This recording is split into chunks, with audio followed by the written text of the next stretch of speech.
Hi, everyone. I am just getting up to speed. Can you hear me clearly? Excellent. And also, we should do a little bit of an audio check as we get connected on your end too, so that I can make sure we can engage as much as possible in real time in audio. And if you want, you can share your camera too, so that we can try and keep this as interactive as possible in terms of feeling everybody's presence.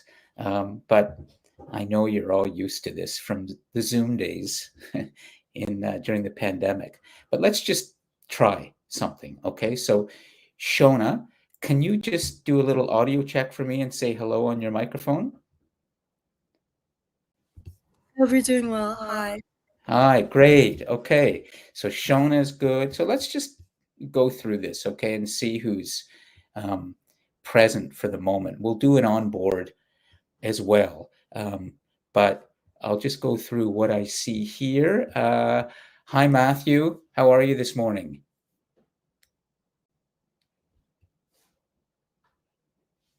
I'm doing good. Great.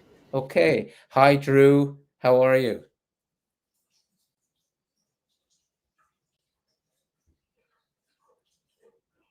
Oh, Oh, sorry. yeah. Yeah, no, I'm all Okay. right.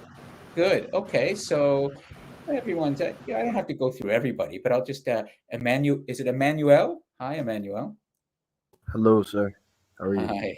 Great. Okay. Well, I don't have to go through the whole class. It's a gathering, but let me just see who is all here. Oh, good. We have about 16 students online right now, and probably more will be coming too. We'll start officially in about 4 or 5 minutes at 10:10. That's usually how it will work. And then we will have lots of good interaction, and I've got lots on the agenda, the menu, the lineup for today's class as well.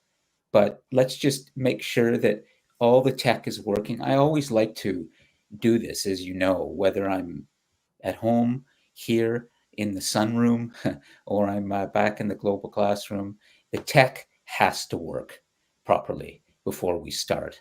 And that should always be um, part of your toolkit, I suspect, for any kind of leadership today, wherever you are in the world.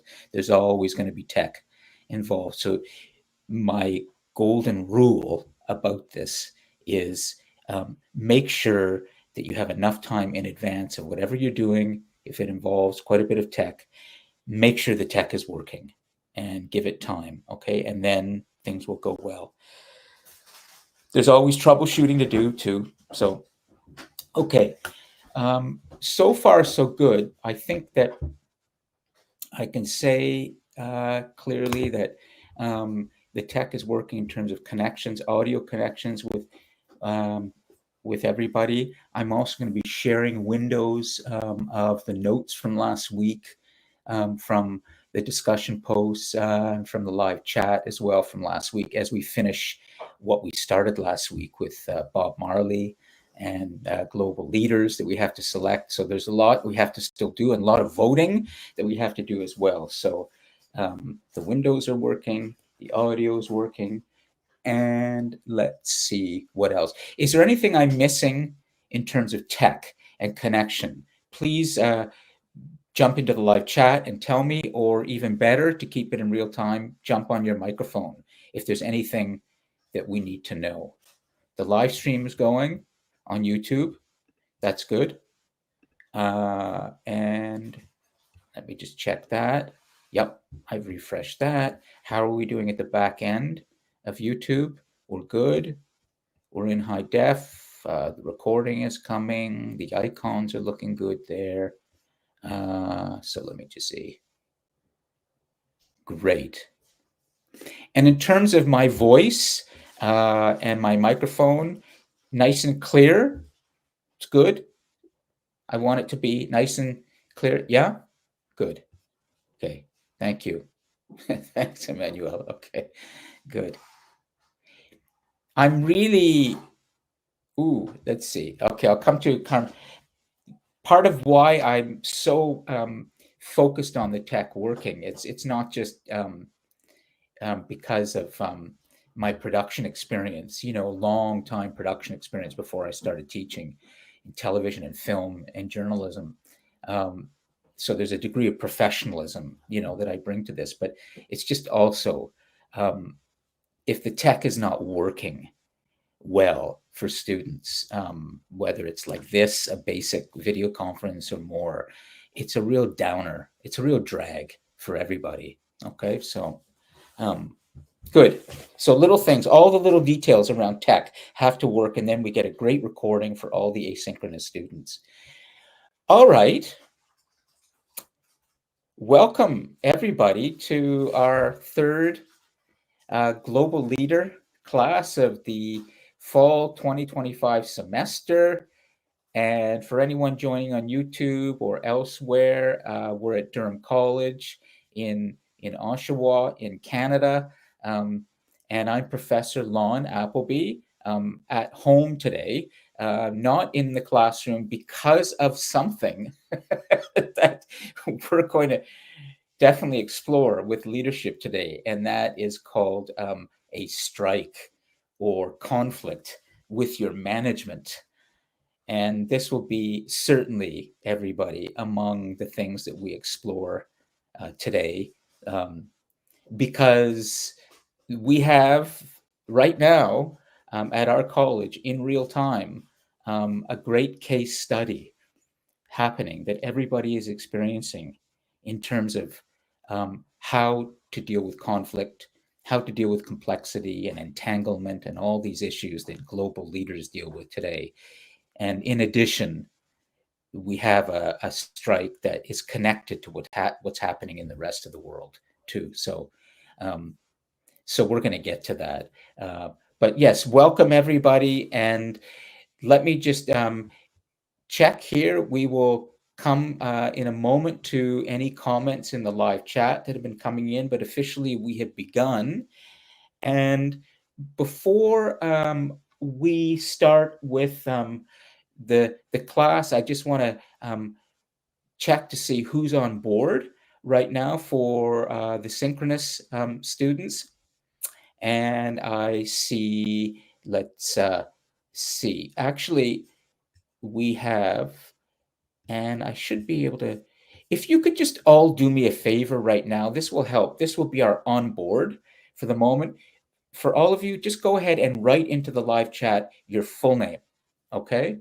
First and last name, and that way I can use that later for as well attendance. Good. Fatima, Karmit, Drew, Priyanka, Pankaj, Dewash, Alexander, Surin, Wei-Jen, Zainab, Emmanuel, Rhea. Good, Rhea's in. Sanessa, Matthew, Hamza, Eunice, good discussion post as well from last week. Javon, I think it is Javon. Keep it coming, okay? So this is the only way that I'm going to be able to officially take attendances, that I will refer to this list right now when I give you your participation marks. So if you don't put your full name into the live chat right now, you're going to miss the participation marks. So make sure you do that, okay? I have to be bullish about this. I have in the global classroom this semester 227 students right now. So I really have to move fast and stay on top of things. So this is your chance to make sure you get the participation marks, okay?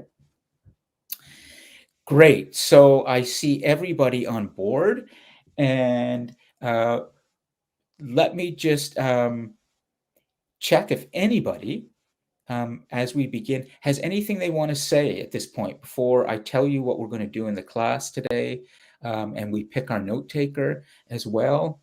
Start thinking about that. Whoever wants to take notes, in the live chat, you're going to get your participation marks for that.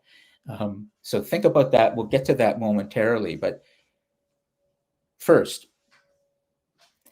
is there anything in terms of global leadership but even more in terms of what's happening in the world right now that you would like to talk about today through the lens of global leadership? I will always ask that at the beginning of a class. Go ahead. If there's anything you'd like to discuss, put it into the live chat, but even better, jump on your microphone and let's try and do this in real time as much as possible, okay? Go ahead.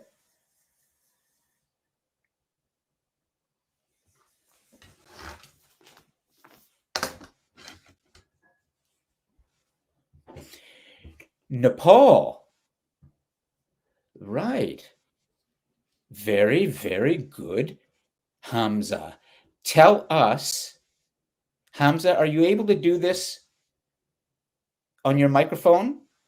It'll Yeah, be sure. better. Excellent. Yeah, Okay, yeah. it'll be more alive. Okay. Hamza, what would you like us to discuss about Nepal in terms of global leadership? I think I know where you're going with this, but go ahead. Tell us. I think we all heard about what happened in Nepal, but basically things went crazy over the past few days with politics, but especially in Nepal, Yeah. like I'm pretty sure they elected their new leader now using Discord, which is pretty interesting.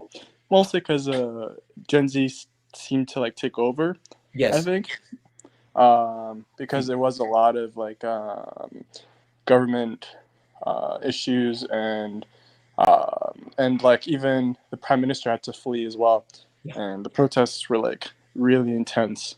So now they got a new leader, but it's not like it's just for like a now thing, and they Yeah. elected the leader using Discord. Did they? Is that how they did it? Yep. Are you So sure? interesting. Is this true? I'm Promise? pretty sure it's true. I Okay. mean, from my sources, I've looked at multiple sources. All of them are saying they use Discord to elect some older lady that seemed to like not have any ties to politics. So, I guess. So Okay. yeah. Well, great example, by the way. And I'm not going to get in your face right now about sources. Okay. However, all of you should be aware that we have a serious trust problem right now all over the world. Trust in our leaders, trust in the direction of the It world. was posted in the New York Times. Was it? Okay. Yes. Good. So excellent. So I'm not gonna be bullish about it right now, but we will get there eventually in our class this semester around sources, so we can trust the information that we bring to each other. Okay, but great example, and thank you for the clarification around the New York Times. The New York Times is a good source. It's a very long-standing, reputable journalistic source. Okay. Anything else that we can put into the list of current events happening that we can explore through the prism of global leadership? So the sort of revolution, if you will, or the protests in Nepal that have led to the overthrow of the government. That's good. Anything else?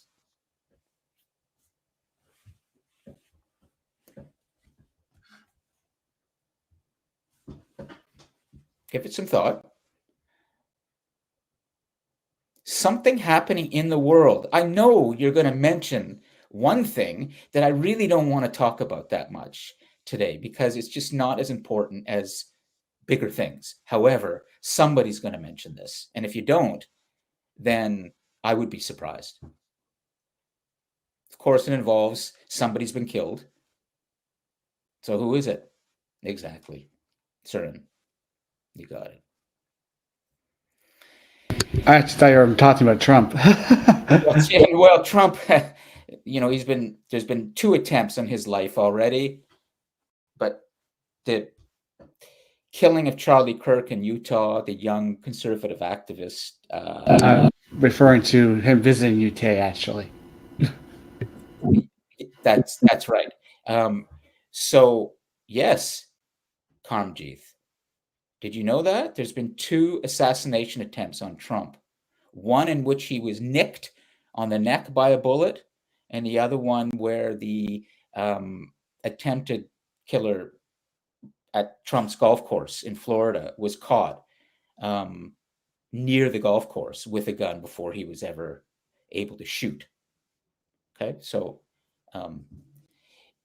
anyways, it's really important that what we do just now, and we'll conclude this section, is just think about the current events that are happening in the world. Think about what you're hearing and seeing, and then we can explore these through the prism always of global leadership. Finally, I would put, the strike. We have to talk about the strike at the campus. That's really important. Okay, so before we jump into the whole class, and I'm going to explain where we're going to go with it in terms of completing last week's activity with Bob Marley and the choice of global leader, who is going to be the note taker in today's class?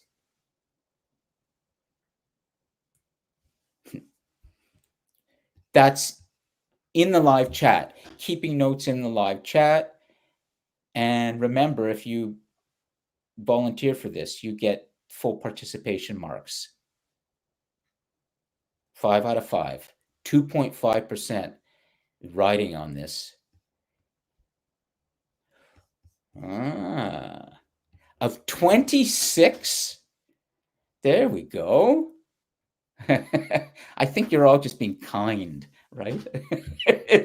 Nobody wants to be. Great, Kirsten. Okay, so Kirsten, do you want any clarification from me or the others on exactly what you're supposed to be taking notes on, or is there anything you're confused about? Okay, great. So first, as you're listening to what is being said, your job is not to transcribe. That's what a machine does. Okay, you're not a machine. So we're not expecting you to sit there and just transcribe every single thing everybody says. Does that make sense, Kirsten, that first part? Yes, it does. Okay, yeah, exactly. Because I mean, I'm always going to be making references to the human and the machine in our classes, because that's the era in which we have entered, all of us now. Is that we've all entered a time when we're very, very conscious of artificial or augmented intelligence and the role that humans play and the role that machines play. And I'm constantly going to be trying to help you to recognize, what is a human? What does a human bring? What does a human leader bring to any kind of conflict? So when it comes to note taking, what you're doing, Kirsten, is you're listening to what's being said, and then you're just extracting what you think are critical ideas, and that you put into the notes. And we can review those later, but just think about what's being said and what you think is important. What you think is important. You're processing this information in your brain, Kirsten, okay? And you're not a machine just transcribing stuff, okay? So even if write less rather than more. So just like jot notes. Yeah, jot notes, exactly. Okay. Jot notes, and that's it. Jot notes. And have you ever in school been taught how to take notes properly? Yes, I'm older than you think I am. So Oh, yes. okay, good. Great. Good. So we've got a mature student we can lean on here, Kirsten. Great. What program are you in? Practical nursing. Okay. Oh, excellent. I like the nurses, because if they don't take good notes on the job, We're screwed. we're screwed. Exactly. Everybody, we want the nurses in our class. In our classes. Okay, good, Kirsten. So, all right. So Kirsten's got it. And let's move on then. We've got our note taker and everything. So here's what we are going to do today. We're going to finally choose our global leader that we vote on, that that we think is a really important example we want to talk about this semester. We stopped last week with Bob Marley, if you remember. We had a great discussion, and it was Rhea who came. Rhea, were you the one who came up to the podium?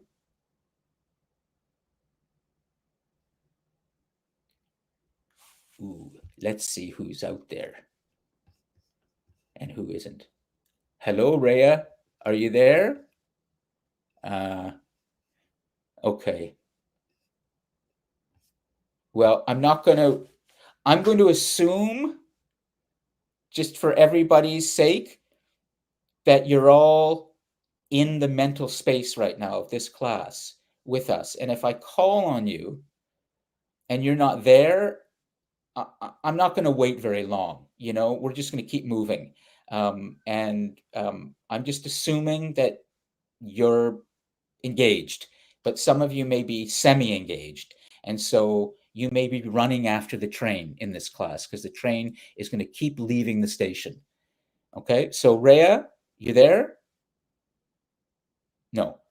Okay, so essentially, I'm here. I was having issues Rhea? with my mic. Yeah. Yes, I'm Rhea, here. you there? Good. Rhea, were you the one who came up to the podium last week? Yes, I was. Oh, excellent. Excellent. Okay, so just be ready to complete this activity because with everybody, because I thought helped us see something really quite important last week, is that you brought to everybody's attention something about Bob Marley's past and his relationship with women and his personal life that would seem to make him not the best choice for a global leader. But then at the end, you said you would choose him. You would put him on the list. And that was really interesting. So we're going to get to that in a second. Okay, Rhea? I just want to make sure you're ready because we have to finish that.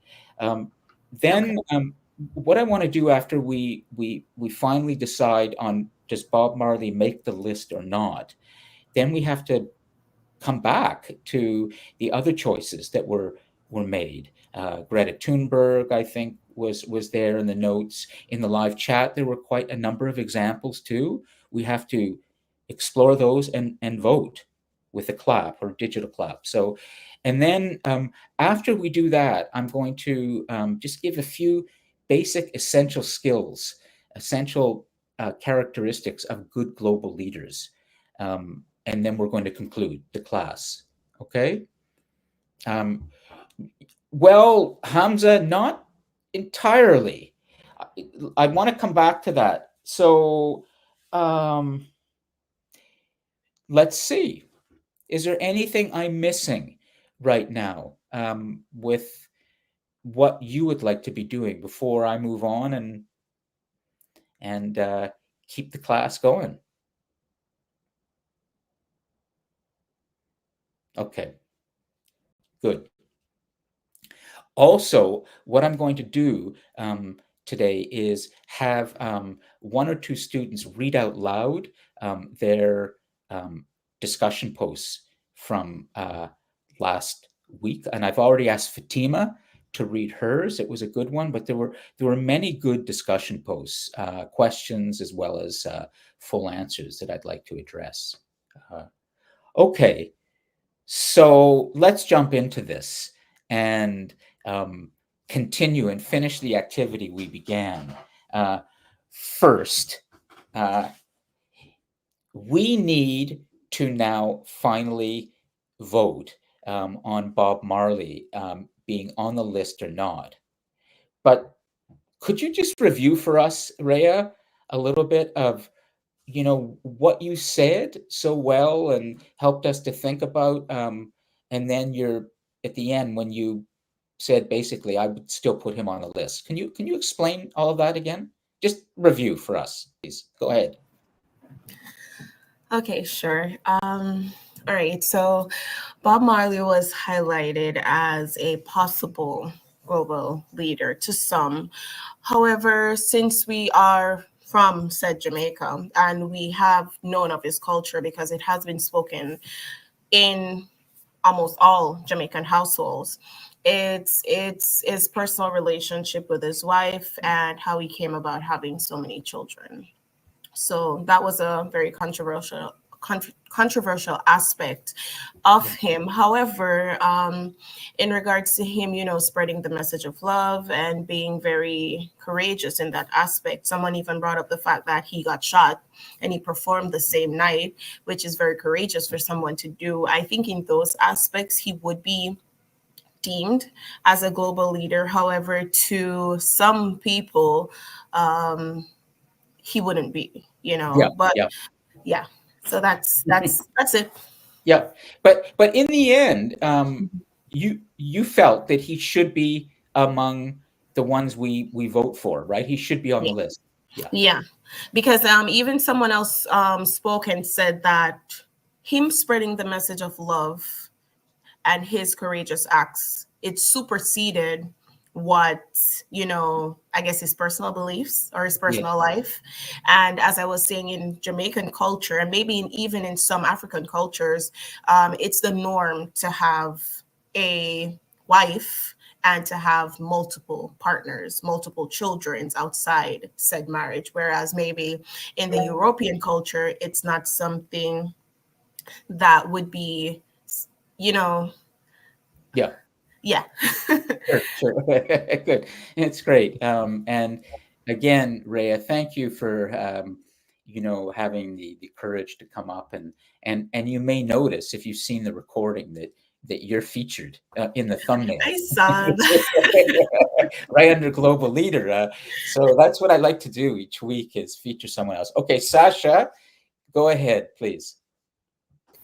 I just wanted to add something to what Rhea had said, and because I did do a little bit of research after that class on Bob Marley just to see what the media and facts had to say. Not that I didn't trust anything anyone had to say. I just wanted to do my own research. And given that the definition that I know of a global leader is the ability to understand and navigate diverse cultures, economies. And I think that Bob Marley did that. So it fully convinced me that he belongs on that list. Even though I already made the decision, I convinced myself more.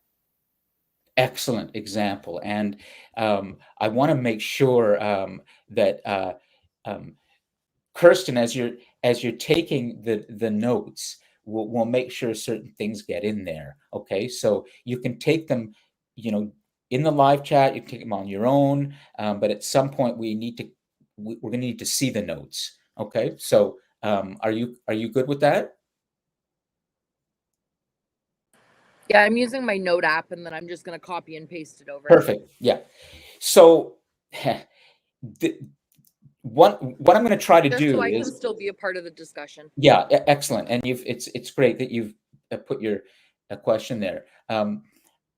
I think given the nature of the class that we're having today with the kind of video conference, and I'm not in the room with everybody live, what I'm going to do is instead of giving sort of a brief lecture after we make our choice of the global leader about vital skills and characteristics, I'm going to do it throughout the discussion. Okay, so this what I'm about to say is just a little lecture on just on the fly. Okay, very very very briefly. Sasha has made an excellent point, and what she's talking about is intercultural literacy. Intercultural literacy. That's a really important quality of a global leader today. And I think that if I were giving a lecture and I were doing a PowerPoint, and you would see, now bullet point, intercultural literacy, but that's so boring like that. Okay. So it has to come out of the students. And the fact that it came from Sasha doing research on her own is even better, because a global leader is always going to be researching and learning. That's another critical quality. Constant, lifelong learning, intercultural literacy, constant lifelong learning. These are really important qualities. So that's my little brief mini lecture for the moment. Okay, I'll come back to that later. So is there anything else anyone would like to add before we simply say Bob Marley should be on the list? Or does anybody want to oppose that and say, I don't think so? Matthew, do you oppose it, or do you want to? Could you explain? Oh, on. Okay, great. So right now, then, I think it's fair to say, everyone, unless anyone disagrees, there's 29 students in the class right now. That's great. If nobody disagrees that Bob Marley should be on the list, we will tell Kirsten, please put him on the list. We're good?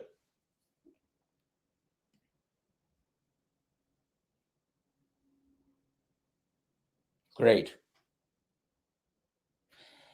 Now, excellent. And I'll just wait in case there's a few seconds if anybody wants to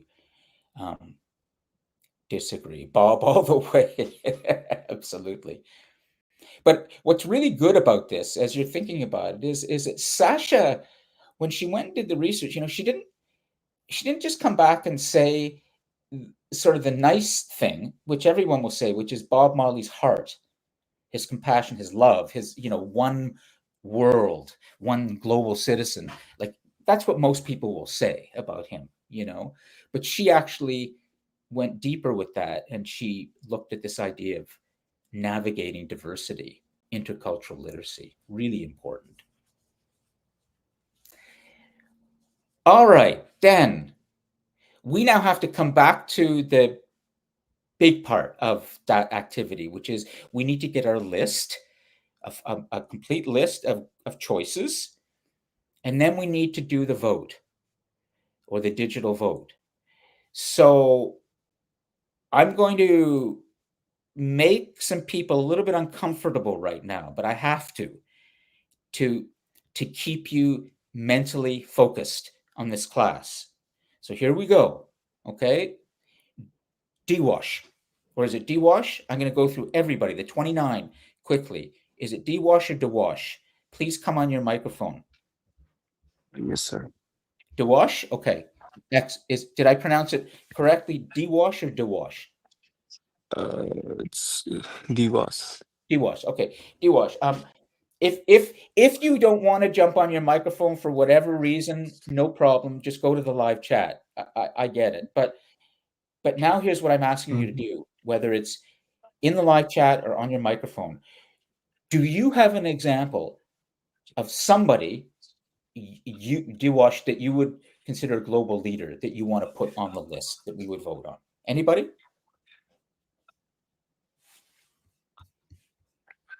For me, Yes. I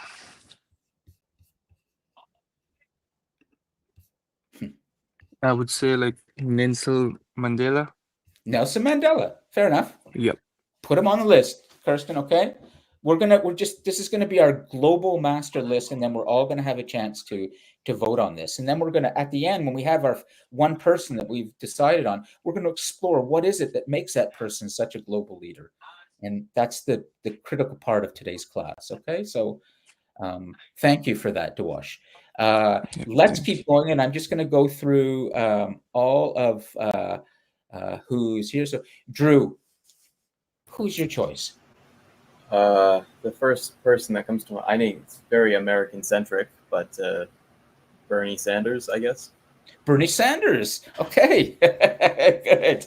A politician and very much somebody who has the courage and critical thinking. Good. Bernie Sanders gets on the list. But I like how you qualified that, Drew, by saying it's American. It's okay if what comes out of your head, everyone, is American at the beginning. But we may see that your choices instinctively are leaning towards the United States, and that will tell us something about how you have to grow, how you have to open your mind to a much larger planet-wide view in which the United States is just a player. We are going through a time in history with the United States that we've never seen quite this intensely, which is called America First. That's the MAGA Donald Trump movement. And it may seem that in terms of the media, social media and community, that it's the United States is the most important country. And it may seem that way because of history as well, but that's not true. The world's bigger. Okay. So anyways, let's keep going. Okay. What I'd like to do before taking any questions, Hamza, is I just want to go through all 29, give everybody a chance to mention a name of somebody they consider a global leader. So, and Kirsten is keeping the list. Emmanuel, your choice. Yes, sir. I would love to pick President Paul Kagame. What's that? President Paul Kagame. Okay, can you spell that out for Yeah. everybody, So please? Go ahead. the name is Paul, like Paul,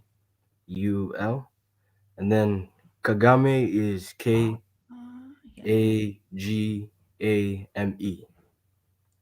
Is he the Rwandan leader? Yes, sir. I'm from Rwanda. Oh, you're from Rwanda. Yes, sir. Yes, sir. Excellent. So, and that's why I believe, according to Yeah. a bit of my knowledge and what I know about him, he should Oh, be the one we vote for. Yeah. Thank you. sure. Okay. Well, let's take a little time each time we have a name to talk about the person, but we'll have a chance to do that when we review all the names that Kirsten has too, because a lot of you will know the name Bernie Sanders and maybe not. Probably most of you will not know the name Paul Kagame and will need some explanation about that. So that's great. So why don't we then, Emmanuel, that's a correct spelling that Kirsten Yes, sir. put in our live chat? Great. Can you explain to the class who is Paul Kagame and why you've chosen him? All right. So, Paul Kagame is the president of Rwanda, who is a former AU. AU is the African Union chairman, and also former chairman of the East African Community, and who is currently the chairman of the Chogam community. I don't know if you know that, but Paul Kagame was once a boy who was born in Rwanda, and around the 1950s, and he grew up from the country and went to Uganda and then had to go to the United States. And while all that was happening, Rwanda was going through a very serious crisis where our colonies, Belgium, came into the country and found us as Rwandans, but chose to divide us our according to actually our physical features. Maybe you had a thinner nose, and maybe you had a huge nose. Maybe you had a round face, and another one had a narrow face, and they classified you. Maybe you had big lips. Maybe you had tiny lips. Maybe you had a very I don't know, sharp face. Maybe you have like and then so they'll classify you according to those characteristics and group you in a group. So we're divided into three groups, who are the Tutsis, Hutus, and Twas. And so according to those divisions, the kings of that time were classified as the Tutsis because they Yes. had, the narrow face and the thin nose, and they were classified sharp nose, and they were classified to be, handsome and more good looking, and the Yes. Hutus were classified to be the ugly ones, and now while all that was happening, after we gained our independence in 1961, uh, it came about that the president at that time just happened to be Tutsi as well. And so Mm, mm. the Hutus always felt oppressed and always felt diminished. And Yes. then, I mean, if they say that someone is better than you, then you'll obviously feel offended and be like, why is he better than me with nothing? Like, he Exactly. didn't do anything to prove that he's better than me. And so so they felt offended in that way. Yes. And so by that time, and so like there grew a very serious hate between the Tutsis and the Hutus.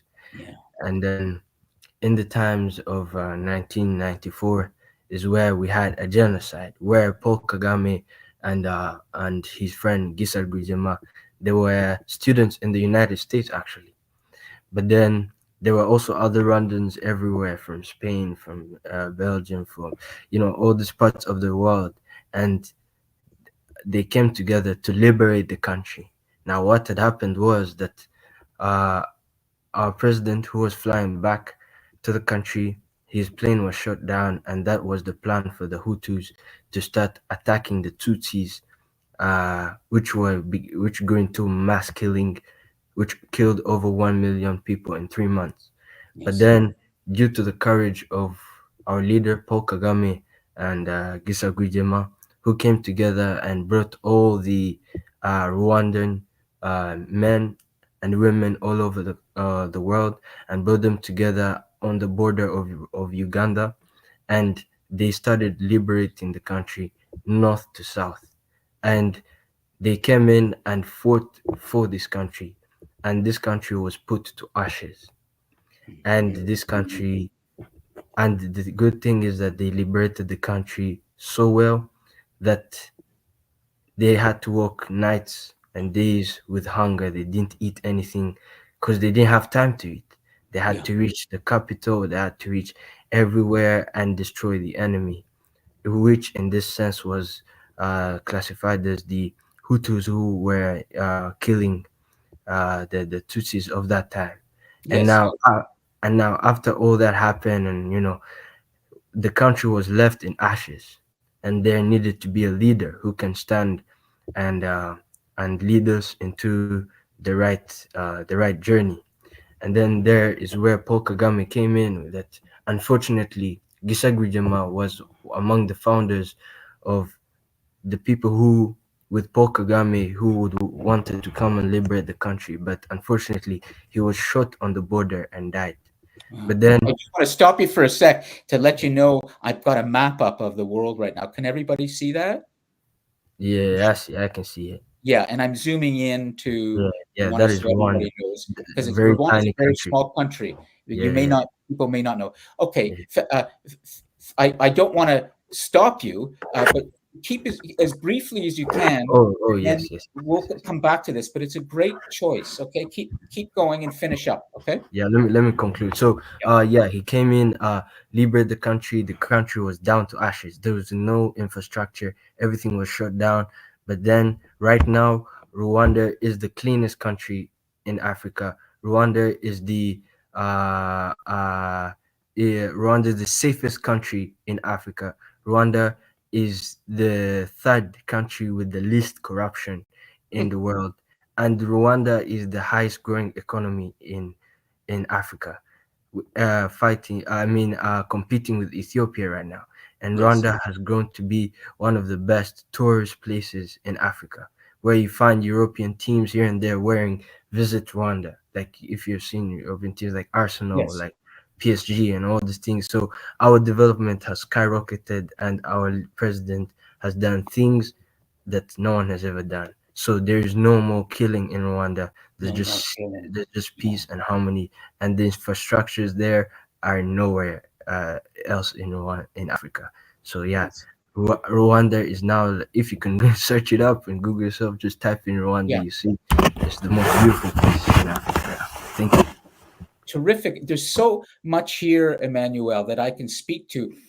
Are you able to share your camera so we can see you? Is it okay? You don't have to. If you, we'll see. Okay, if you can't, not a problem. Um, I would like to just add a name to the list to what Emmanuel has said that connects to Rwanda, and he's excellent, Emmanuel. There he is. I'm controlling what people are seeing, okay? So that way on the recording it looks good. Emmanuel, lovely. And I want everyone to be aware that there's another name here around Rwanda that speaks to global leadership in a different way, and he's a Canadian. And Emmanuel may know the name Romeo Dallaire, General Romeo Dallaire.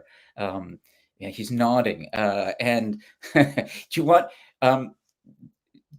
Could you just speak to Romeo Dallaire for a little bit, and then I'll add to that, because please put him on the list too, Kirsten. Okay, so Paul Kagame, Romeo Dallaire as well, and that's ROMEO,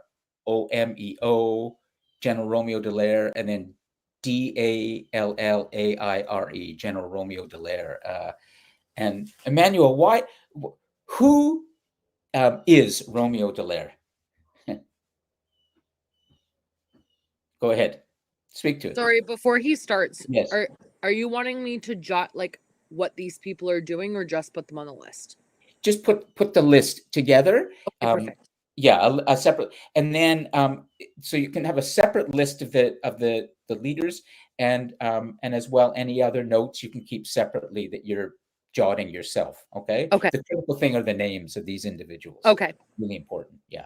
Okay. So Emmanuel, tell everyone who Romeo Dallaire is. Oh, unmute your microphone. Yeah. Go ahead. Romeo Dallaire. He was a general, a Canadian armed force general who was nominated by the UN AMIR in the United States for the peacekeeping mission in Rwanda between 1993 and 1994 during the genocide in Rwanda. And yeah, he coordinated, all these uh all the activities that were actually going in there, and he was said to must have been bringing peace and into the country and making sure that there is a bit of safety in between there. And but then unfortunately, it's not as he's not huge to my knowledge as you may want me to say. However, what I will say is that according to the UN and whatever happened in Rwanda, they were there, but then the sad thing is that they it, Go they on. saw This is good. This is good. Yep. they saw people killing each other, and they saw all these things happening, and they went back to the UN and they would report what was happening. And even though people were killing each other, people in the same country, nothing was done for them to be brought to for something for them to for the killings to stop. Nothing was done um, in terms of stopping the killings and all these Yes, things. that's and right. and so it just happened that the UN was just there, and you'd actually, if you're in my country, you'd actually see like some images of some people pleading with them, like, why can't you save us? But then like they were told to stand down, and they're Yes. like, Yes. do not intervene. And actually recently, every time in the month of April, we receive a letter from the UN emphasizing of their apology that they weren't able to intervene in this current situation while Yeah. they were actually on the ground. It's such a great explanation, Emmanuel, and I want the students to understand something about what he has just said in terms of Romeo Dallaire and why I've mentioned him as an example of a global leader, for better or for worse. Okay, because one of the things we're doing when we explore global leadership this semester ourselves or with our guests is we're looking at good examples and some not so good examples, successful global leadership and not so successful global leadership. And I would like to point out to all of you that Romeo Dallaire is a complicated example of success and not so much success.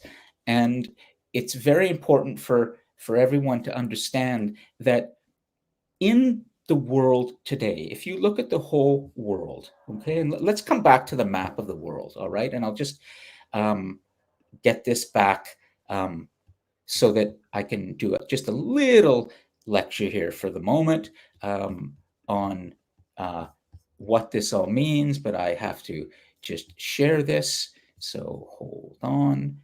We're going to screen share my window. Here it is. Okay, so we're back to the map of the world. Everybody should see the whole world right now. If you don't, just jump in the live chat, okay? And let me just check on YouTube, and then I'll know we're good. Okay.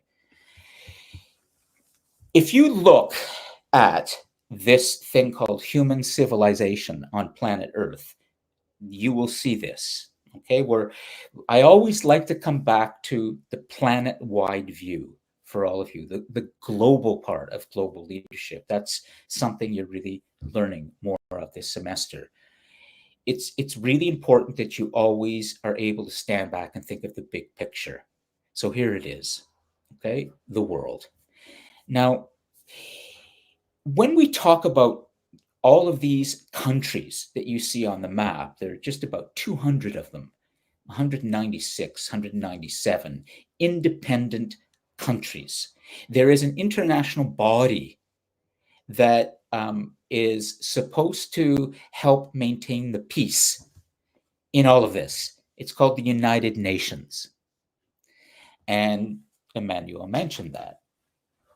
Now, when we talk about global leadership today, from a political standpoint, we are often referring to the United Nations, but not always, but often we do, because it's there at the United Nations that there is a representative from every single country who sits in what's called the General Assembly of the United Nations in New York. And Emmanuel has put his finger on a problem. And I want to help you to understand this, okay? This is very important when we talk about global leadership today. Once upon a time, the United Nations was very important in the world. That was right after the Second World War, 1945. Now, I want you all to just think about this for a second, because I want to speak to all of you directly. There is no greater issue when it comes to global leadership than war and peace. Okay? Conflict and killing and genocide and mass destruction and suffering and cruelty, and then having less of that, having a world of peace and prosperity and dignity and not killing, not genocide, not destruction, not slaughter. Like, this is huge. Well, Romeo Dallaire was hired by the United Nations to go to Rwanda in the 1990s and help bring the two sides together, the Hutus and the Tutsis. He failed hugely. Now, you have to understand that the United Nations had been formed in 1945 after the worst war in human civilization. It ended with a nuclear bomb, 2 of them being dropped on Japan. It was the worst. Tens of millions of people were killed, injured, slaughtered. There was a genocide of the Germans against the Jews. There was industrial scale murder, with Germany organizing literally an industrial scale killing of an entire group of people, the Jews. That's true. We know that. The United Nations was formed after the war to say, we've got to stop this. We can't have this kind of killing and destruction. We need to come together. Canada was very involved in that. In fact, it was Canadians who drafted a lot of the rules around what the United Nations would become. And our Canadian Prime Minister at the time, Lester B. Pearson, he would eventually win the Nobel Prize for Peace for the work that he did with the United Nations in peacekeeping. Fast forward to Rwanda, 40 years later or so, 45 years later. And what do we see? We see a Canadian going into a conflict to help bring peace, fails so badly that when he leaves, he falls into a deep depression, suicidal depression. He's written about it. It's called Shake Hands with the Devil, his book. The documentary is called Shake Hands with the Devil. It's about the life of Romeo Dallaire. And Romeo Dallaire, since that time of failure in Rwanda, has become probably a much more important global leader in mental health. Did any of you know that? Let's see. Do any of you? I'm going to assume that if nobody wants to say they don't know, so it's all going to be silence right now. I've heard his name, but I don't know a lot. Okay, good. Well, welcome to 2025. And here we have Romeo Dallaire, the general, who went to Rwanda to help bring the peace, who failed so badly. And then he comes back and he becomes a leader in mental health and helping people understand, post-traumatic stress disorder and the limits of what a person can do from one culture, Canada, and the sort of Western world, going into the heart of Africa. Terrible conflict there. Hutu and Tutsi. I mean, we're talking, it's like what you're seeing in Gaza and Israel right now, but even worse, the slaughter in the streets, right, Emmanuel? I mean, we're talking horrible. And he could not help resolve this. The only one who did in the end was Paul Kagame, right? Emmanuel, so what is the lesson of leadership here? We can always touch on this later, but I would like to put Romeo Dallaire on the list right now, my own personal choice, for his leadership in mental health and his courage as a military man, as a soldier.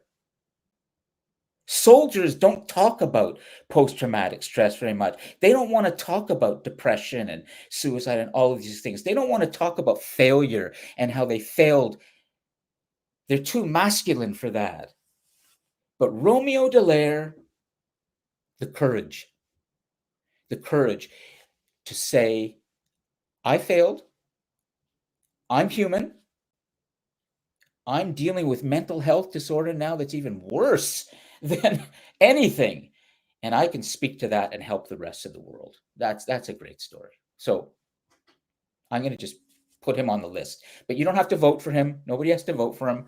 But is that a fair assessment, Emmanuel, of sort of Romeo Dallaire and his global significance, and then ultimately Rwanda? Do you feel that I'm being fair?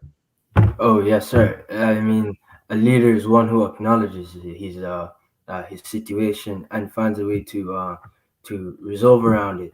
We all make mistakes, we all trip, but then the only solution is: are you going to fix whatever happened? The moment you acknowledge it, then you're good. Excellent. And everyone, think of Bob Marley. Think of he's a human being, and he's sort of, well, let's just say that one of the things we're exploring about global leadership this semester that you've all to some extent touched on in your discussion, Potes, is what is a leader? Is a leader somebody who is human? Or is a leader superhuman? Mr. Confidence, Ms. Confidence. And this is, in my estimation, total BS. I'm not going to say the whole word, total BS. What matters is how you deal with your weaknesses. What matters is how you deal with the things that make you human, and you sort of overcome them and you become a better human being. That's Socrates, the great Greek philosopher, said you can't go out into the world and do anything until you sort of fix yourself. You've got to be able to understand yourself and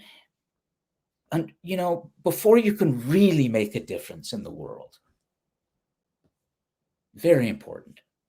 So let's move on, but I want to thank Emmanuel for not just bringing Rwanda into this, but explaining it very well. And he's doing it not by looking at his device, but he's, exactly.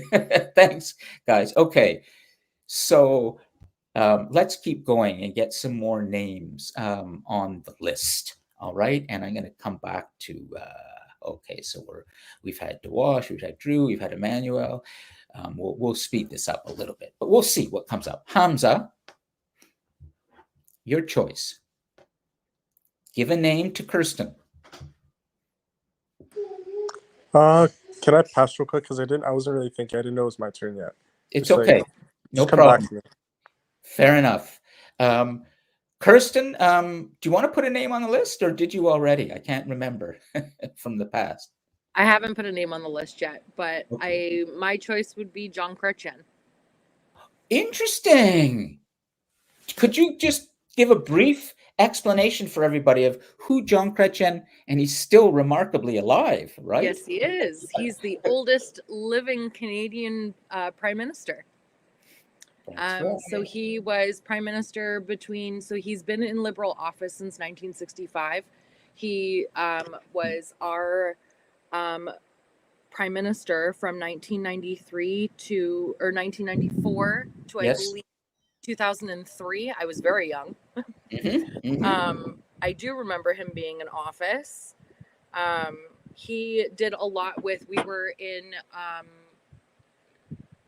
in the brink of a huge budget issues in Canada. We almost completely we were completely poor. So right. He actually helped fix the budget so that lower end families could flourish, basically. He was part of the Yellow Ribbon Project that has to do with the 9/11 attacks. So he did. He was not for the war in Iraq at all. He spoke very publicly about how he was not for it. Good. And he just did a whole there's too much to even say on all of what he did. Let's just stop for a moment and I'll identify something that's really important in what Kirsten said, everyone. If you look at the map of the world, and you'll see it again, look at Canada's position. We are the great white north, right? Way up there in the corner of the world, the second largest country in the world geographically, right next to Russia. If you look at the way the world is configured with the land masses, and we see Canada, and we are this really big, geographically big country, the second largest in terms of land, but we're very small in terms of population. We only have about 40 million. And compare that to the United States, which is upwards of 350 to 375 million, or a country like Nigeria, a much smaller country in Africa, and it has a much larger population than Canada. But the thing that makes Canada important and has historically is our sort of commitment to peace and diversity. And that's a big reason why people come here. I mean, I wouldn't be surprised if we asked Emmanuel, why is he here and not in Rwanda? It might have something to do with opportunity and diversity and dignity and peace and all of these important qualities that led to Canada being so important in the creation of the United Nations. Can I also add that John Yes. Chrétien, he is actually from Quebec, and he actually wasn't supported by his own people when he was in office. Because Quebec doesn't consider themselves, they consider themselves their own spot in Canada. Yes. Yeah, and he was not supported by a lot of the Quebec people. I'm not going to speak to the history of sort of Quebec and French Canada, but Kirsten's right, but not completely, in the sense that Quebec has had a conflict through its many years of, does it want to remain separate, Kirsten, or does it want to be part of the rest of Canada? This has been a huge source of conflict in Canada. That's right.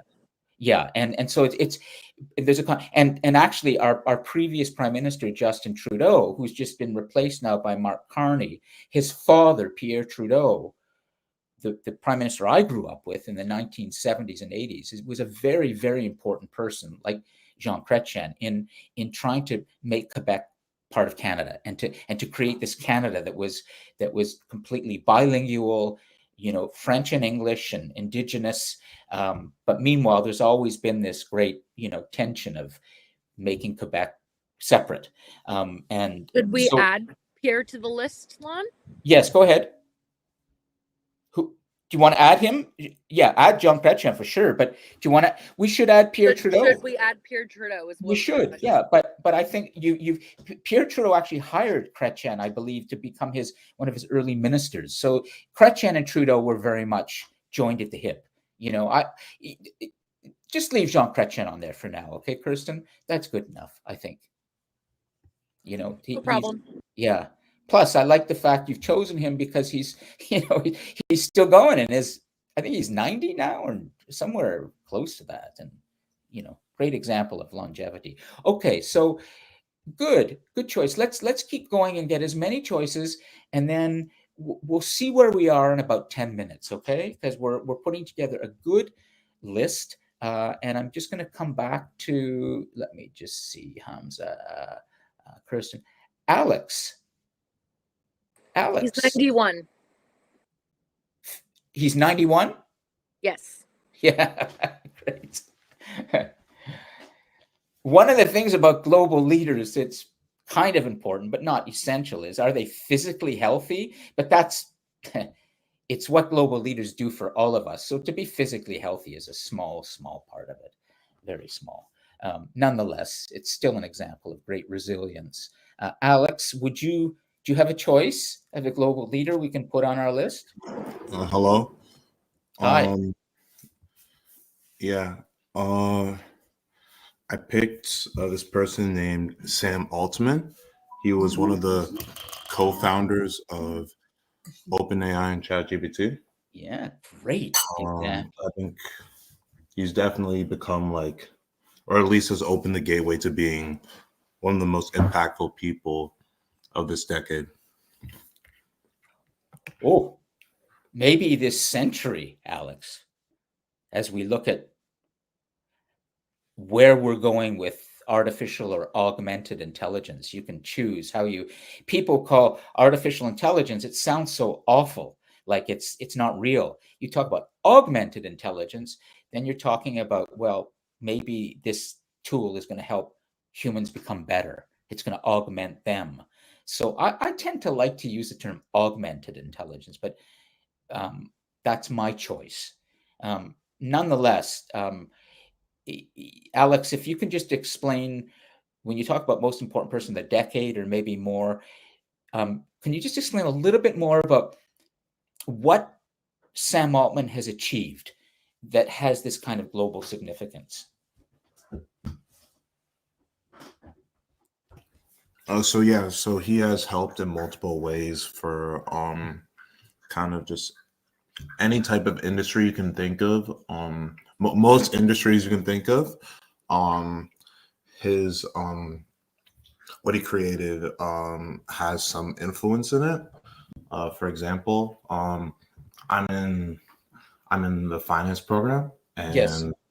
we tend to like we there even though we don't use it in classes. I know one of my friends, he has a co-op at a finance place, and he says, yeah, we do use AI very frequently. Yeah. And even on like looking at things like the way it has changed, like stocks and stuff, like it flipped it like upside down. Yeah.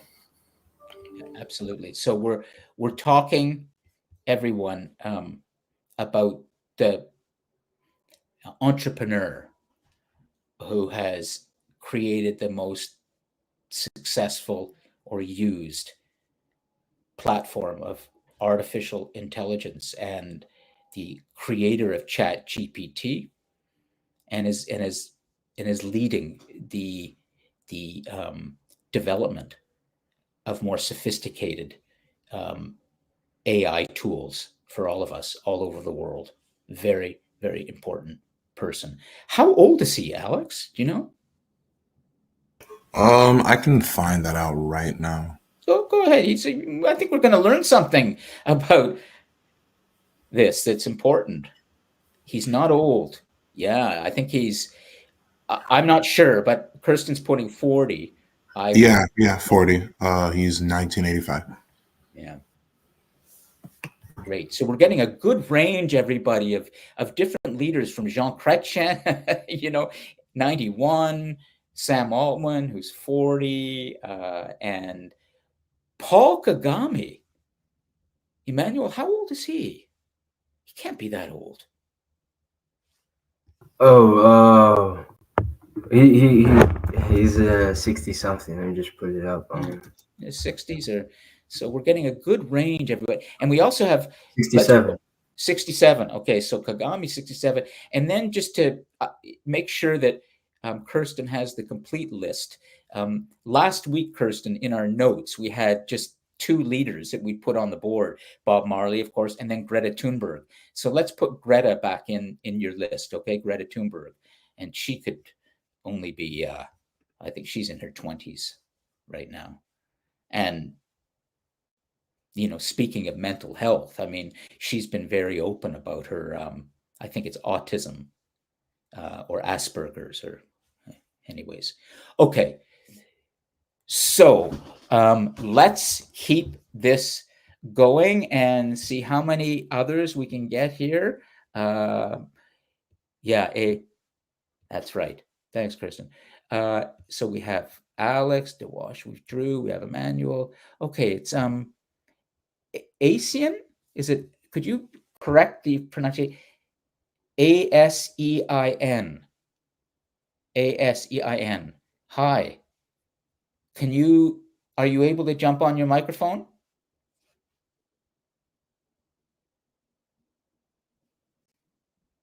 Sorry, are you able to share your camera? My mistake. I want to hear, well, your microphone is fine, okay? Can you unmute your microphone, please?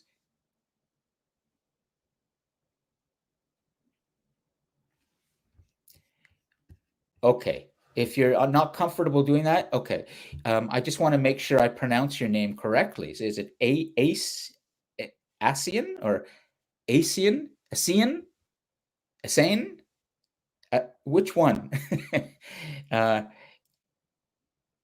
ahead and. Okay. ASEAN? Is that correct? ASEAN? Okay. Do you have a choice of a global leader that we should put on our list? Go ahead and put it in the live chat. Uh, hello. Yes, go Do you ahead. hear me? Yes, Yeah, because I excellent. have problem with micro right now. Yeah, a bit. No But I. problem. Thank you for is it it's Yeah. a sane, right? A sane? Yeah, ASIN. Yeah, ASIN. The Asen. same. Asen. Yeah. What Doesn't matter. Okay. do you have a choice? Somebody that you Uh, think would be a good example. that's for me. Like global leader for me, it's sport. It's from sport, like sportsman. I also like Kobe Bryant, Michael Jordan. Good. For me, it's really global leader because it's Sure. like, yeah, help me. Really Well, help like me. yeah, Kobe Bryant, of course.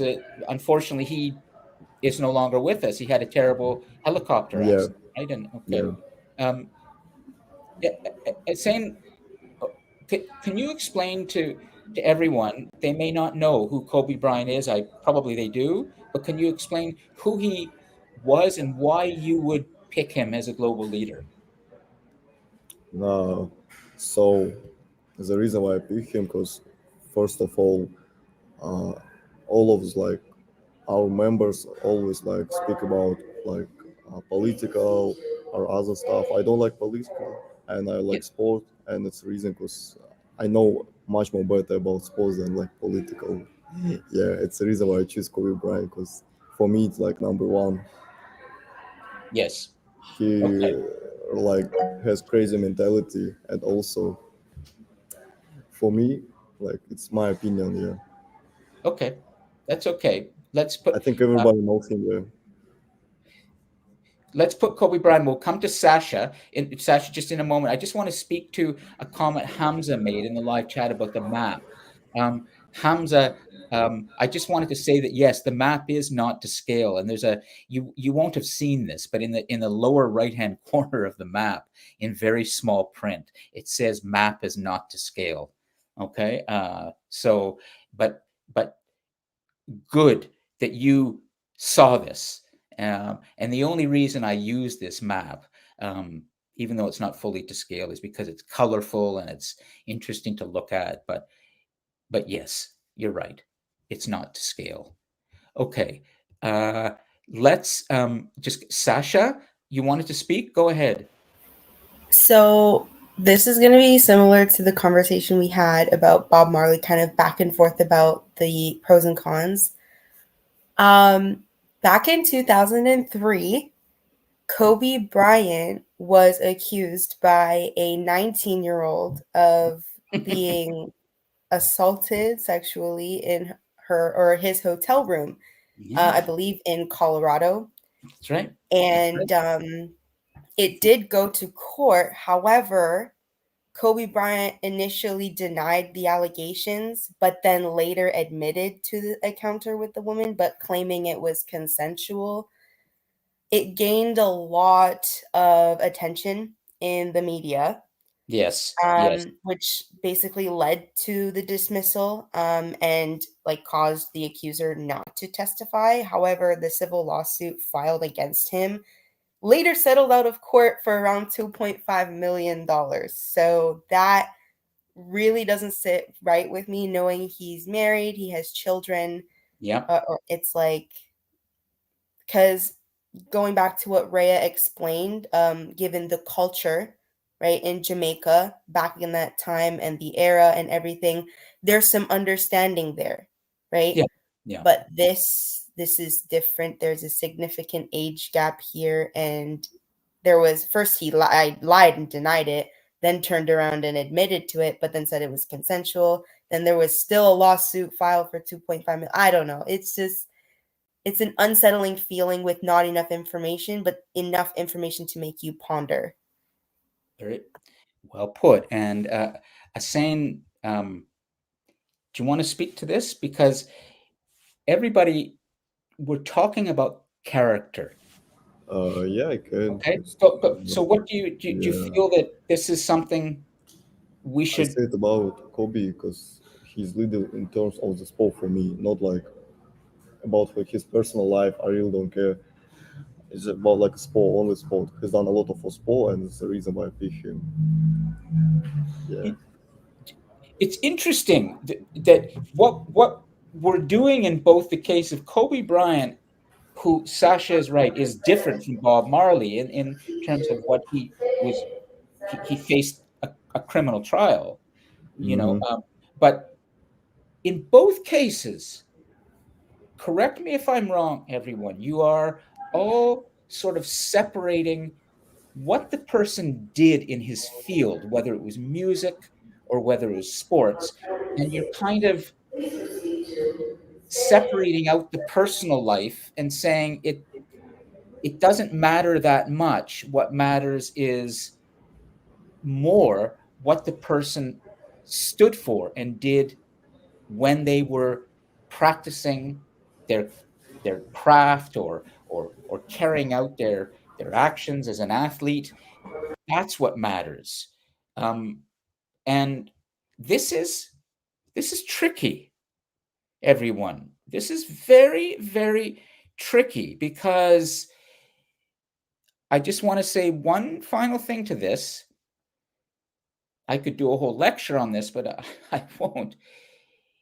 If you look at a person like Donald Trump in the United States, and remember, he won an election,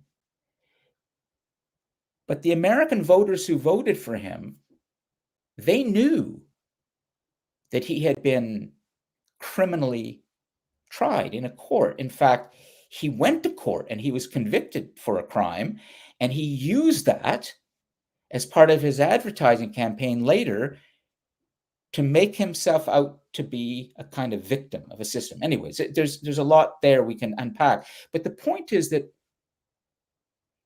he is the most powerful political leader in the world right now, for better or for worse. And there is all sorts of questions about his personal life, about how he treated women, and women who came forward saying he attacked them and molested them and raped them, and in some, and then about his financial mismanagement with his companies, and that's what he was convicted of in a court. He for inflating his profits, and then the Stop the Steal campaign, so much around his personal choices, and yet a lot of people didn't care. Is that the same as saying, let's not care about Bob Marley and his personal life? Let's not care about Kobe Bryant and his personal life. It's what they stood for in the end. That's what we should be choosing global leaders for, and not worry about their personal lives at all? Is that what we are concluding, everyone? Very important in terms of the values of an individual. If we're going to conclude this semester that their personal life doesn't really matter. Sasha, did you want to speak to that? Yeah, because I want to use an example that could, although he doesn't have like global leadership, he did have a huge impact in the music industry. So are we supposed to look past everything Diddy did just Yes. because of his impact on the music industry? That's my Here, question. are we supposed to look past what Kanye West Yeah, like has a lot said? of those people. What Elon Musk has said, what comes out of his mouth, and what he's done for transportation and space travel. So I'd like to stick on this for a moment, everyone, because we're dealing with an essential quality of a leader. And I'm going to give you the word for it, okay? 2 words: character, integrity. Character, integrity. Does your choice have character? Does your choice have integrity? They might have impact.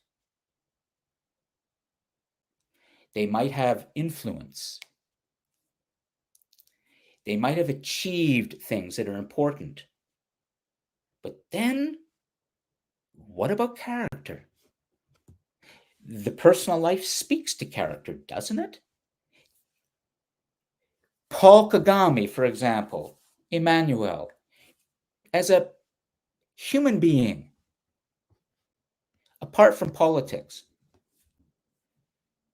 is he Clean?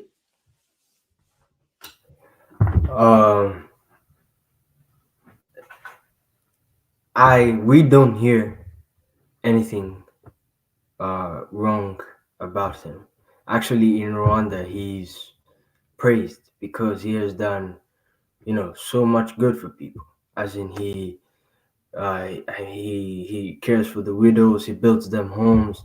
He has this one cow per family program where he gives cows to people for them to like find a living. But then we do not go into his personal life Personal life. because Yeah. he is in a position of leadership, and a position of leadership and personal life should have a differentiation.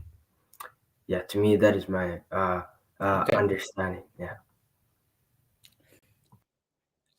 I want to address something here first by saying we only have 15 minutes left. Okay. So I'm going to begin to conclude things and help wrap this up and get everybody set up for next week. And I also want to give Fatima a chance to read her discussion post if she's still there. Okay. So Fatima, are you still with us? I can't see. Yeah, you're there? Great. Good. Sorry. Yeah. So I just want to take a moment and remind all of you that my teaching style is always to come into a class prepared to teach you what I feel is important for that week and to have great interaction always.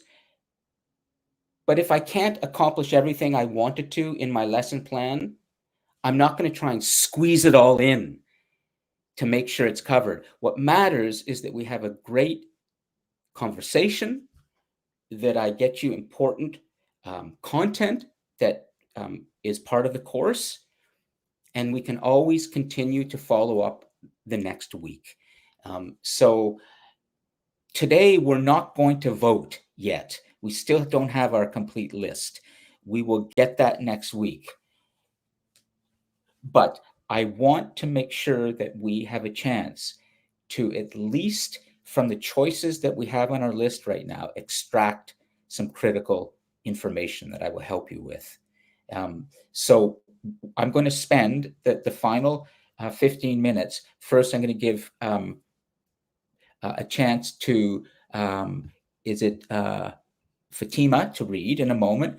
And then I'm going to provide you with some critical points that we need to put into our notes around global leadership that we've explored today and maybe learned about with the examples we have. Okay, so we will do that momentarily. Hamza, you asked, what is the course outline? It's available to you, and it's, if you want to refer to it, just go to the announcements page on DC Connect and go to the first announcement that I made this semester, where I go, welcome to the global class, and you will see some links in there that are important, like the TED talk I've given and the and other things about the global classroom, and you'll see the course outline there. Do you have any questions about the course outline, Hamza?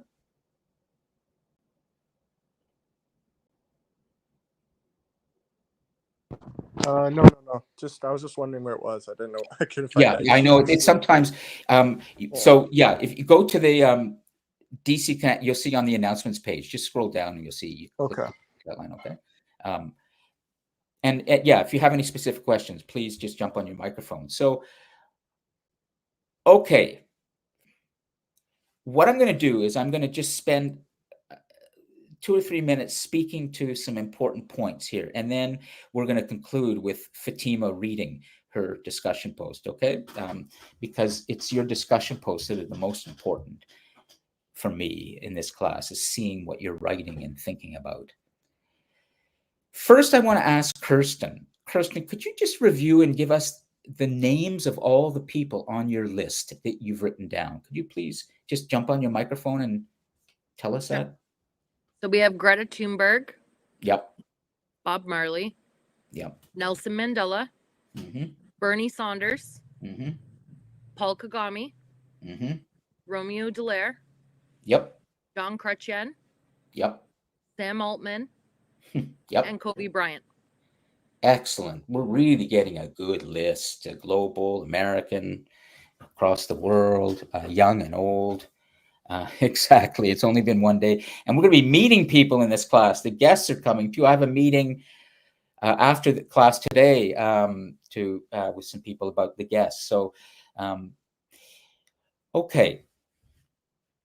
I want to give you just a really, really scratch the surface sort of overview of some critical qualities of global leaders that we've been talking about today. And I'm going to add a little bit to this. This would be the PowerPoint slide, if you will, of essential qualities of a global leader. All right, and number one is obviously impact. Okay, so this, and you can put this in the notes, Kristen. This is important. So impact. Every person that we've talked about today has had impact, and that their impact goes beyond borders. So when we talk about global leadership, we're talking about that planet-wide world we live in, the one world, the Bob Marley and Peter Tosh, I think another great reggae singer has talked about, and others. So that's the stage we're on in this class. It's that single connected planet-wide world. And the global leader, for some reason, has impact on that whole thing. Even though they may be living as they do in a small part of that, their impact extends, sometimes all across the world, but certainly beyond their borders. We can also say, when it comes to impact, that a global leader can be somebody who has impact on just their wider community. I'm talking about the global community. That's the big one.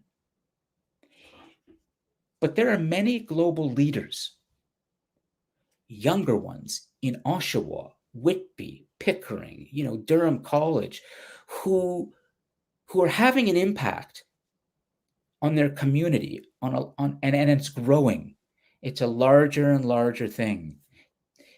They are also up and coming global leaders, you might say. Their impact is growing, and we have to include them too in our list as well. When we talk about impact, this critical point, I don't want you to feel that the people that we have to include are so beyond you, are way out there. You, Rhea or Zaid, and the ones that I'm putting on the thumbnails, you have it in you to be a global leader, and you can be doing that immediately in your own community, in your own college, in your own street, in your own dormitory. It's the idea that you're having impact and you're beginning to make things better. Okay, so I just want to make sure that you understand that when we talk about impact, that it's not this huge person out there. Okay, it's everybody. We have it in us. Now, the next thing, I'm going to give you 3 or 4 qualities, okay, and then we'll stop. I really want to give Fatima a chance to read that post. Vision, impact, vision. What is vision? What is Paul Kagami's vision? What has been John Chrétien's vision? Sam Altman's vision? Kobe Bryant's vision? All the people we put on the list today, Nelson Mandela, all of these individuals who have impact, have a vision. We can talk about this in future weeks. You can reflect on this in your discussion posts if you wish. In your first assignment that's coming in about 3 weeks, it's going to be a longer reflection that I'm going to ask you to do, around 725 to 750 words. And I'm going to ask you to reflect on 2 essential skills of a global leader, 2 essential qualities. So this is what I'm extracting right now, as I'm trying to help you to see in these individuals. They have these qualities, and they're really important. Impact, vision. Their imagination sees something, and they want to do it better. But it starts in the imagination. You got to be able to think it. You don't just do it. It's got to be in your head. They all have it in their heads. It's called imagination. Then there's motivation. Can you motivate people? I mean, you might have a great idea and it's something in your imagination. You have great vision, but you might have impact in terms of making people think about what you do, but you want people to do things. You don't just want them to think things. Do. That's motivation. How do you motivate? Communication. So you've got these 4 things going that are really important. Vision, okay? Let me come back. Impact, vision, motivation, communication. If you can't communicate in whatever way you communicate, whether it's with words, whether it's with pictures, whether it's with a video game you create or something, if you can't communicate your vision to people, then you don't lead. You follow, or you just sort of go along. But you've got to be able to communicate. And that's why I'm constantly trying to help you in this class to speak, to write, to communicate. It's very important. So I'm going to stop with those 4 things, and then we're going to conclude with Fatima, who's going to communicate well with the written word in a moment. Okay? Does anybody have any questions to those 4 qualities? Those would be the bullet points on the PowerPoint if you were going to see it right now. Impact, vision, motivation, communication. Okay? Anybody have any questions? Otherwise, we're going to give the floor to Fatima, and then we're going to conclude. Okay? Great. Fatima, could you please read us your last discussion post? Please go ahead. Sure. Can everyone hear me? Yep, I can hear you. Everyone can hear you. Yeah. So Perfect. should I just read out the qualities that I wrote? Just read what you wrote. Just read it word for word, what you wrote in the discussion post. Please go ahead. Okay. So my question is, how should we characterize a global leader? And what should the criterion be for a person to be called a global leader? So when I speak about a global leader, I'm talking about a person who can run a country and provide for its people. The people can decide if they want this person to remain in power because they both share the same vision of how an ideal country would run. So here are a couple of qualities I believe a person needs to have to become a global leader. So the first one is a person who can ensure security and the basic needs of their people, such as food, shelter, and clothing. The second point would be they're able to provide a stable economy that is affordable and sustainable and allows growth. The third point is a person who is fair and maintains good relations with other leaders. Number 4, all citizens are treated with justice and equality. Number 5, is motivated enough to enact change and is actively looking for people who share his vision. So I believe that that's a person with a vision who is intelligent but is unable to convince others. So, a person with a vision who's intelligent but is unable to convince others will go nowhere, and a person Good. no Keep vision going. but is able to convince others will take their people nowhere. And the last point is a person who can build a large security force in order to protect their people from other aggressive nations or from people within the nation who want to disrupt the peace in society. Great. So you're very, and I'm going to assume, and you got full marks for that, as you know, that came straight out of Fatima Khan's head and her research, and not from a machine. Okay, and there's no way you could be lying to me and all of us, but I don't think you are. Okay, and I want to say well done. All right. Thank you. Would you be able to show your face and share your camera? Yeah, sure. Okay, let's meet Fatima. Way to go, Fatima. Thank you. And what, Fatima, what program are you in? Practical nursing. We have another nurse here. Let me just come to this for a second. Here we are, we get Fatima. So everybody can see Fatima. We are just about out of time, everyone, but I want to help you as we just conclude today's class. And you're looking at, you should be seeing, all of you, Fatima Khan. Can everybody see Fatima? Yes? I just want to make sure. Great. Okay. I'm going to say to all of you that you're looking at a picture of somebody who has a bit of a global leader in her.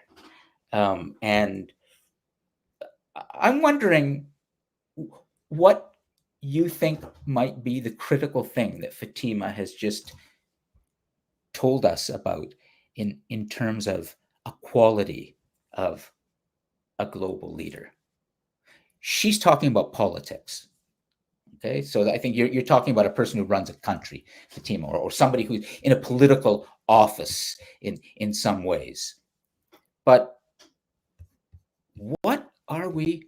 Ooh, what is coming in here? Is this? I see. Look at this. Some beautiful notes are coming in. I gotta make sure. Look at Kirsten has really earned her marks today. Way to go. Gets into the live chat. Well, I'm going to just say one thing, okay, and I'll make sure I save this for everybody. It will be there. Let's come back to Fatima for the moment. And is she still there? If not, okay. So Fatima, yeah, there she is. Great. Fatima, I'll ask you, and then we're going to conclude. What would you say is the most important quality of all that you gave us? They were some good examples there, but think about it for a second, and we got to get this into the notes, and then we're going to conclude. You have to make a choice now. Let that human brain of yours get to work, and your dignity and your intelligence, and then tell us, what do you think it is, the critical quality?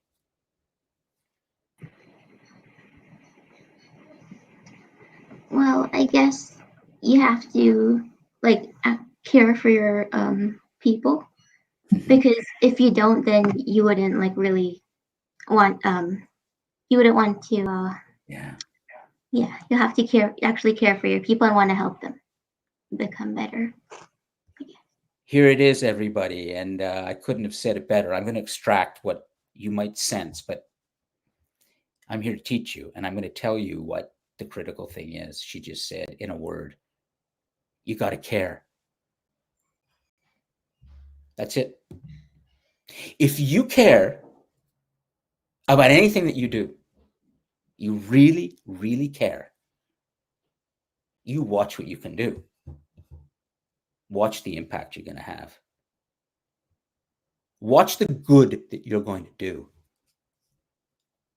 You got to care.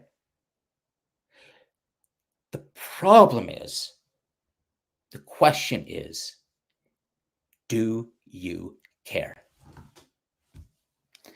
So, yes, passionate, but underneath the passion, Kirsten, underneath all that is somebody cares. It's a person who cares about what they do.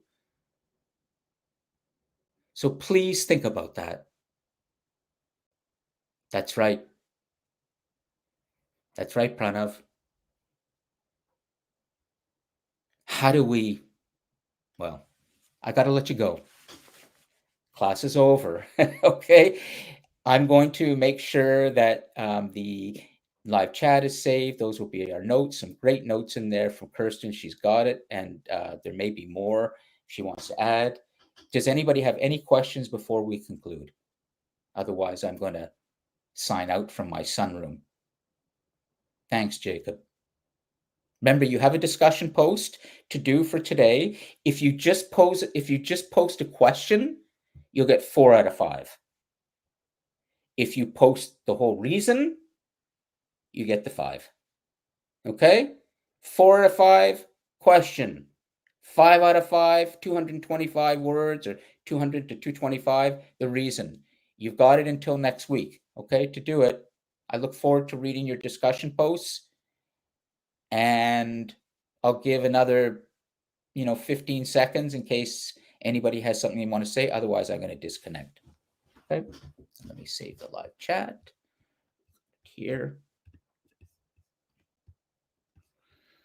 I'm going to save the live chat. I got it. Yeah. Where is it? Yeah, I got the whole live chat right up to Kirsten saying, "Have a great week, everyone." Good. Okay, everyone. We shall see. I gotta wait for all the comments. See you next week, Fatima. Yeah, I'll wait until everybody's out. Okay, and then I'll sign. I'll let everybody leave. Shona, Emmanuel is going, Denver, others. Let's see how we're doing. Thank you for the class. Good. Nice. Thanks, Javon.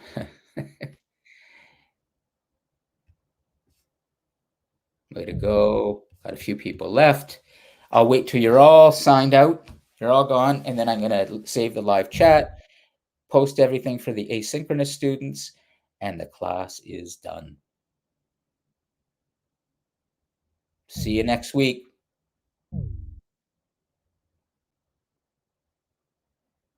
Lovely. Finally, see you, Dewash. Okay. Okay, make sure you sign out, you disconnect, Dewash. I still see you in. So you want to leave. Otherwise, I'm going to leave and I'll save this. The next one. Okay.